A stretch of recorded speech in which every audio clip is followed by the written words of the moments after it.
કરવાના છે અને એમાં આપણે જાવીએ એટલે તમને દેખાડી હું વસ્તુ છે.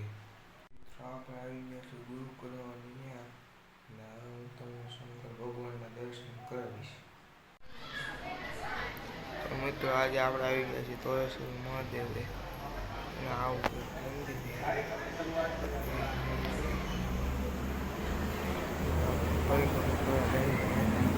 પરિક્રમા કરવાની છે. પરિક્રમા આપણે હવે પૂર્ણ કરશું.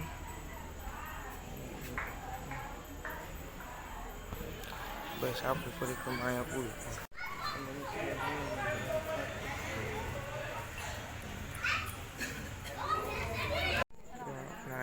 પૂરું કરવાના છે.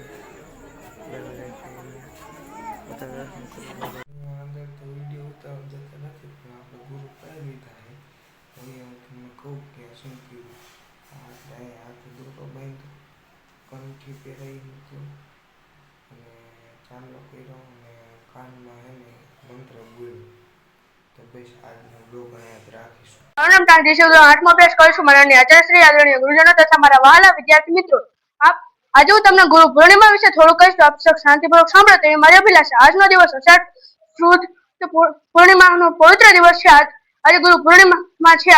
આ દિવસે મહર્ષિ વેદવ્યાસજીનો જન્મ દિવસ તરીકે પણ ઉજવવામાં આવે છે. તેથી આ દિવસને વ્યાસ પૂર્ણિમા પણ કહેવામાં આવે છે. ગુરુનું સ્થાન ખૂબ જ ઊંચું છે.